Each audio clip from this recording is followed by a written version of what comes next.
Dion's been out-coached, in my opinion, as a coach in 3 biggest games of his life. 2 at Jackson State and then 1 the other night in bowl games. I said I like Dion, what he's doing. I think Dion has got Eddie George, Deshaun Jackson now, Michael Vick, those type of guys' jobs. I think Dion's a trendsetter in that regard. His face and his figure, being a figurehead in the profession, one of the greatest players ever, in my opinion, top 2, has done that. I said to Smitty just now, I want to see Dion take the next step and be all in on this, which I think you say he is all in, which I agree. I'll believe you. All in this coaching world and surround himself, which he continues to do, I think, surround himself with better coaches and staff and become this real guy to go and win these big games. Or I think he needs to stop being the figurehead and being all on board, hands-on, be the football coach, leader of all men that it requires, Matt, as you know, to win a game like this. One of my best friends in the world is Kalani Sitake at BYU. I think he's been doing this a long time. Those 2 are actually close. They've been talking. I congratulated him. What is your take on this? Because the facts of the matter is he struggles against big opponents in big-time games as the head coach. Are you just thinking they're just outmanned still to this point in the building process at Colorado? BYU was better overall just because he's been there longer, or do you think there's something else to it? Oh, I don't think they didn't. Great season, by the way. I just want to be clear. I don't go out and talk about the team that lost their last game and just try to bash them. That shit is bitch made to me. They won 9 games. Colorado did. Speaking of Colorado, I just wanted to bring this up because I want to see Dion take the next step, but I think he gets out-coached in these big games. Go ahead, Matt. My bad. I think 9-4 and a Heisman are pretty good, especially after 1-11 and 4-8. I think that they've gotten outclassed against upper echelon competition. Yeah, I think Kansas State beat them up and BYU beat them up and Kansas beat them up. And I'm just talking about dominant run games. I'm not talking about dominant teams. The teams that got really physical with CU and restricted time of possession for Shedeur beat the shit out of us. And maybe the score doesn't reflect that. The BYU score does. That was a clinic. But the K-State score didn't reflect that. They could have won that game. And the Kansas score was another clinic. So essentially, Kansas State blueprinted how to beat this team. And the smart teams that tried to play them copied that. And they went in and physically assaulted Colorado on Saturday. BYU did.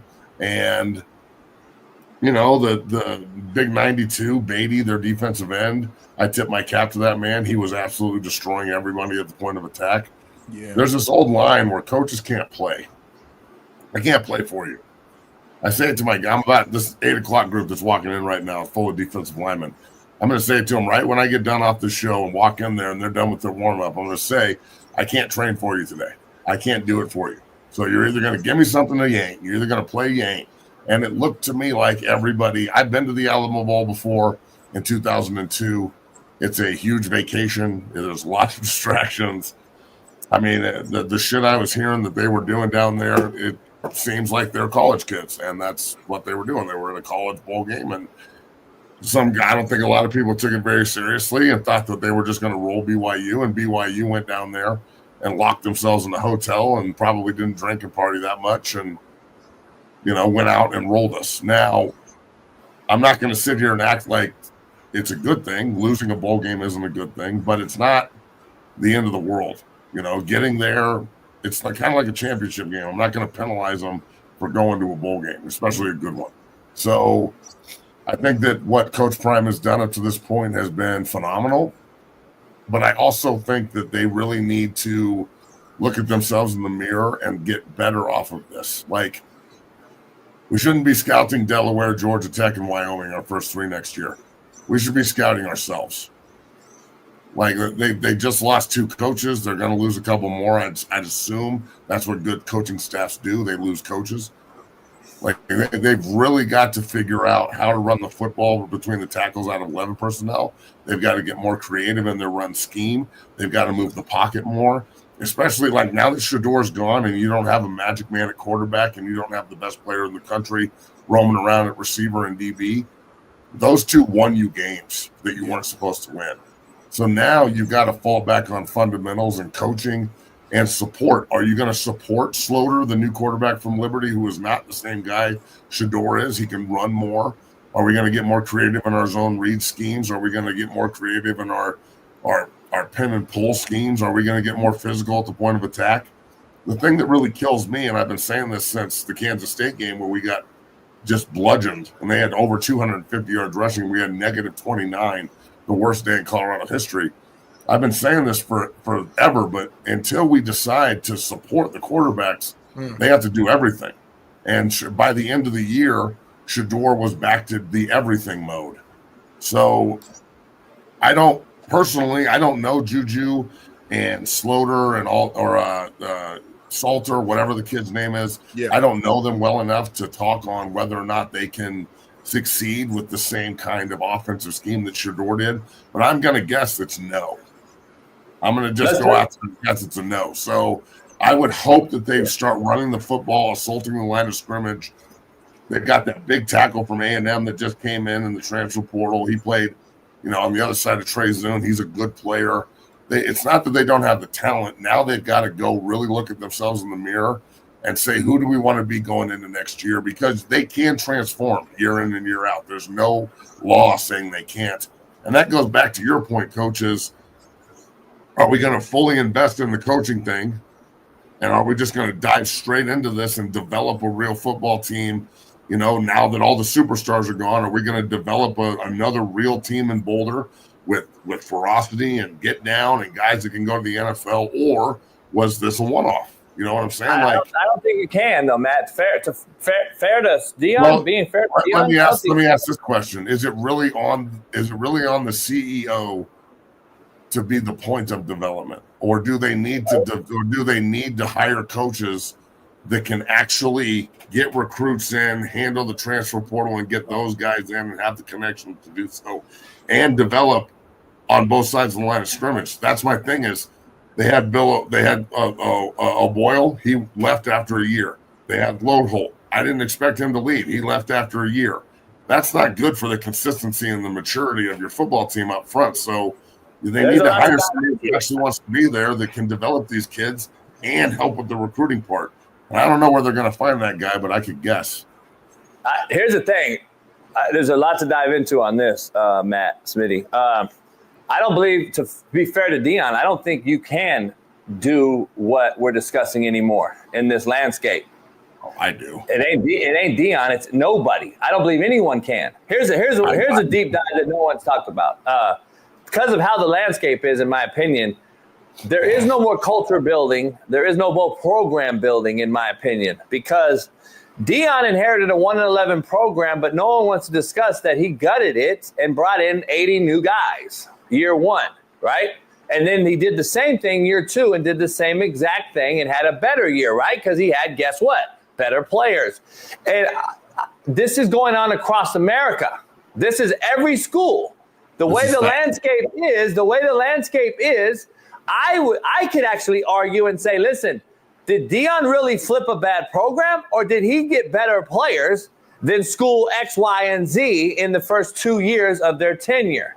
Because, and that's my point. I'm glad you see it, because there's a lot of teams I can ask that about. I can ask that about a lot of teams, and we're going to say, all right, he went 9-3, 9-4 at the end of the year, and he's done a hell of a job there. Or has he just got better players in his 2 years in this landscape? And it's basically I'm flipping a coin to see, can I be good next year too? Because my Jimmys and Joes are better than your Jimmy and Joe. This is where we are now in America. I don't believe we'll ever know how good of a football coach you are anymore. And that's for anybody, not Deion Sanders or Kalani Sitake or anybody. Matt, we don't allow our coaches anymore to show us if they really are good coaches anymore because of the current landscape we are in. We have failed development, structure, organization, and culture. We have failed it, and our kids are being failed today at all-time high because of the discussion on the NCAA, the collectives being involved, and how this NIL thing is moving kids from school to school. And I'm just being honest, that is where we are. I don't know if anyone's done a great job or anyone's done a bad job. We can't judge you anymore. So to that point, Matt, I got to ask you, why did Loho leave? Why did you guys lose 2 coaches, especially an alum? It's going to bring up the alarms, Matt. Bling, ding, ding, ding, ding. Is Dion staying? Is Dion staying? Why would they leave? That's going to be the discussion. You already know that. Everybody leaves coaches every year. This isn't an indication that Dion's going to leave. And I think he would have left already if he was going to. I think he would have been the first one out the door, to be honest with you, if he was going to leave. I got to fight back. Only reason I got to bark back on that is because of the narrative, right? Dion we're at a place like Colorado. No one else wants to go anywhere else but here. I got an alum here. I got former NFL guys that want to be for Dion, want to coach for Dion. Why would you leave Dion if Colorado and Dion, according to you and everybody else that's Colorado Buff backers, money? That's the place to be. That's the place to be. Why would you leave? Hold on. Coaches don't think like players. Coach Loadhold and Coach Dancy. Coach Dancy's an assistant D-line coach. He's going to be the D-line coach. He's growing. Coach Loadhold is getting a better deal at Mississippi State. I'd imagine they pay their coaches more in the SEC than he did at Colorado. Period. So I'm sure that's why they're leaving.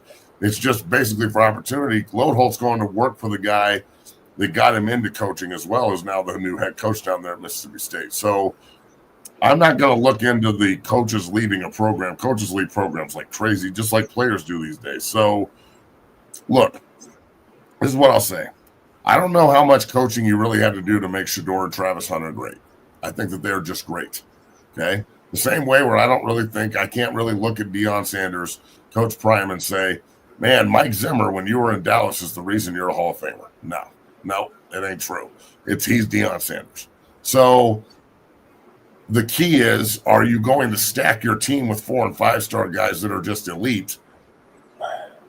Or are you going to develop talent and try and build a Kansas State by the Rockies, a BYU type program that doesn't necessarily get 4- and 5-star recruits all the time, but are still developing players? Because there is a lot of schools that are still doing that. I think you can do both. You just have to hire the right people. You have to look a little bit outside the box here.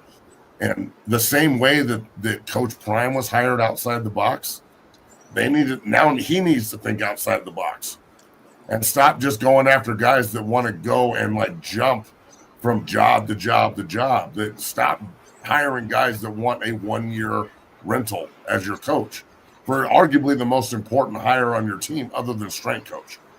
The offensive line coach and run game coordinator should be your best fucking friend. So I personally believe that they really need to do their homework and, look outside the box when they're thinking about who they're going to hire at this position next. To your point, first hire I make is O-line guy always when I take a job. Second guy is DC. That's just who I hire first and second. O-line's first, DC second. Smitty, you got to get in on this because my bad. I'm just trying to get through this. I know we're rolling. I know Matt has a little bit of time. So I only got about 5 more minutes. I'm sorry, guys. No, it's all good. I just got to ask you, isn't Colorado at the point, though, to be able for Dion to walk in to Rick George and say, hey, man, this is what we've done here. You all know what I've done here. Money-wise, finances, fame, popularity.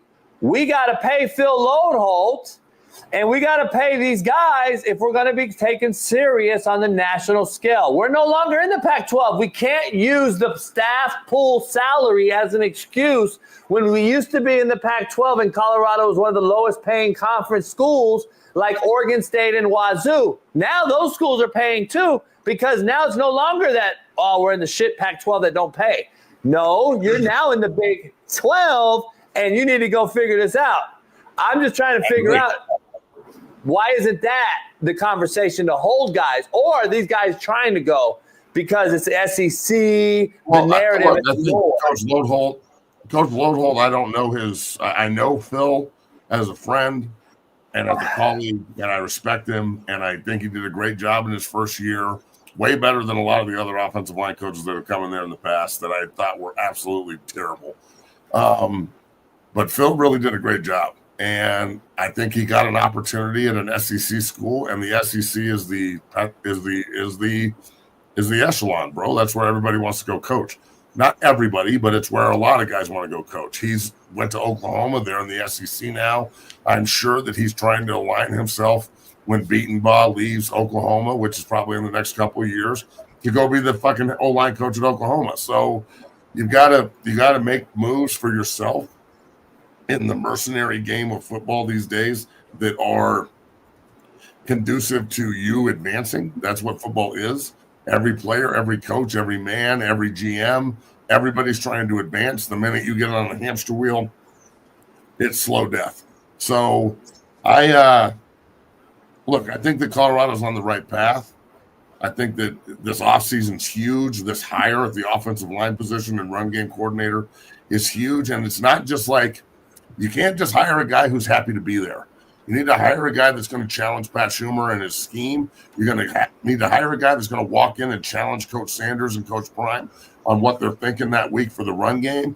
You need to hire a guy that knows how to fucking run 11-on-11 quarterback power and zone schemes, because now you have a running quarterback that put 800 yards on the board and 12 touchdowns last year with Salter, and I think he starts next year just to give Juju some time to learn. He's only 17 years old and should be a senior in high school. So that is now instead of what happened, I'm going to look at what's going to happen. And the big indicator for me as a coach and as a guy who develops talent and has all these Division I kids in here this morning, it's Christmas break. Like, everybody's home. It's my favorite time of year because we just get to work. Now it's how do you get, Brett Coolidge, Deacon Schmidt, Reese Russell, all these kids that are in my facility. How do we lock them down in Denver so they don't leave the state? That's how you develop in-state grown talent. So it's you got to find somebody that's going to challenge the pro quo, but work inside the fabric of the system. And that's usually where you breed good leaders as well. So I don't know what they're going to do there, bro, but when I saw that yesterday afternoon, it was interesting to say the least, and I guess we'll see what happens. Yeah. Yeah, I'm just – it's crazy. We had a great start of the show, Matt. Cam Ward and his mother and father and agent reached out to me for some reason because of some mutual friends, and we had a 30, 45-minute conversation on the phone yesterday because I did a video that went viral. Yeah, I saw that. They were going to come on the show. They were supposed to come on the show this morning. They didn't, and now the agent is calling me a liar and et cetera. So now I'm cussing his dumb motherfucking street agent ass out. And I'm just so tired. I know what I do, Matt. See, I do this for a reason. He's calling you a liar? Yeah, he called me a liar because I said Cam Ward made $8 million. I said, no, you didn't listen very well then. I said when you pay certain people, and I said use Cam Ward as a narrative. I was using Cam Ward in the discussion. If you guys listen, you understood what I was saying. Yeah. He thinks I'm calling him out saying, oh, he got $8 million. He should have played. I'm saying if you pay a guy $8 million or anybody a certain amount of money, I didn't say that Cam Ward made $8 million. These street agents don't fucking listen, homie. These street agents are all the same. He played the first half, Matt, and then sat out the second half. So that's the whole discussion, basically. Like, he got hurt? No, he wasn't hurt. He just played the first half and just sat out the second half and let the backup quarterback play. So that's the whole argument. Like, either suit up and play the whole game or don't suit up, don't play at all. That's kind of the discussion going around right now. People are saying he quit on the team. They lost by 1 point, obviously. It was a last drive situation where he could have came in and maybe won the game. He didn't elect to do so. So that's kind of the whole discussion right there. Here's what I think. I'll tell you right now, Smitty. When you hire a mercenary, that's what you get. Right. Yeah, and that's the whole thing, man. It's a selfish thing. Mercenaries are loyal to the thumb, not the finger. Keep that in mind. Ooh. The finger is a group thing. The mercenaries are only loyal to the thumb, homie. I got a receipt, though. I got a receipt that I paid you to win me some games. I got a receipt that says, "Hey Cam, I paid you to win me some games. What's going on?" Hey dog, check this out. I was watching the game Saturday, and in August I put a pretty substantial wager on a futures bet that both CU and Denver would win 10 games each. Fuck, bro. It was so it made Saturday so much worse because that payout was huge. Yeah. And then CU was like 5 games, and Broncos were 5.5. And now, like, both of them are probably not going to win 10 games, so they're 1 game away. It's like, fuck. Just out of curiosity, do you mind telling us what the payout would have been? Around like 30 grand. Ooh, shit. Sorry. Yeah, New Year's would have been great, but now it's just a ho-hum. Man, sorry about that, man. Yeah, man, it's all good. Look, bro, the situation in Boulder will keep progressing. I think that you have a possibility right now with the Patriots and the Titans picking 1-2. Judging what happens this weekend, if I'm those 2 teams, I want to lose badly. And then they could pick Hunter first and Shador second and then move on. I think that's going to be pretty cool for CU. That will entice guys to really go look at what's happening in Boulder. It's not just the player, it's the development there and also the culture. So, you know, that's how you knock down Colorado, is talk about, not you, but in general, just talk about the culture and the lack of community and shit. I look at it as, I think they have a great community, great culture, and the program's on the rise, and I think they're going to dominate the Big 12 for years to come, especially as they keep recruiting. But this next hire, I'm going to reiterate this before I leave because I got to go to work. You've got to go hire somebody on the offensive side of the ball that knows how to install run game, that knows how to motivate and develop players, that knows how to influence the transfer portal, that knows how to get high school recruits, that has some kind of like framework of, you know, loyalty to the university rather than just getting the same way you don't want a 1-year mercenary quarterback that's going to leave you. Do you really want another 1-year mercenary offensive line coach? That's just what it is. I'm not saying Lodeholt's a mercenary, but he was here for a year and jumped pretty quick. I'm just saying, man, you got to find somebody that's not just looking to go into the fucking coaching carousel, just like you don't necessarily want to just find 80 guys a year that want to go on the transfer portal carousel. The 2 carousels are running, you know, right next to each other, and the coaches are leaving as fast as the players are. You got to be careful that you're not bringing in turds to replace guys that you thought would stay there for a long time. So I hope that they make a good decision and open their eyes and really, really, really focus on the same way that all these schools are hiring out-of-the-box head coaches. They need to think outside the box in order to hire their next offensive line coach. Yeah, I just don't know if you can do it anymore. I think it's a mercenary business. I think you can do it, dude. I guarantee you, if certain people were given the opportunity to do so, they would fucking murder it and destroy it, and we would have a fucking pipeline. Who's certain people? Transfer portal and high school development. It's just knowing what I know. Do you know a guy by chance, Matt? Or? I have no comment on who I know. I'm just saying I know tons of great coaches out there that are looking for jobs. I'm just saying, do you know a guy who's outside the box, who knows how to lead in, who's loyal to the program, who's not looking to hop around, who played the position at a high level, played in the league? Maybe. I don't know him personally. I know a guy who's got like 3 or 4 multiple personalities that are in there. Maybe we can identify which one of the 4 we're talking about. But other than that, yeah, I know a guy. Eeny, meeny, miny, moe. Eeny, meeny, miny, Malcolm. You know, like a crazy fucking like bipolar fuck that lives close by Colorado. Yeah, I know him. I've heard he's a real asshole, but he gets results. I heard that about someone I know too. Well, last time I checked, I'm not looking for fucking. I don't want some like. I don't want my offensive line coach to be the nicest guy in the room. In fact, I want you to walk by him and go, "Good morning, coach," and he goes, "How do you know what kind of goddamn day it is?" That's what I'm looking for. That's what I want. So we'll see what happens in Boulder. All you can do is pick up the phone. You feel me?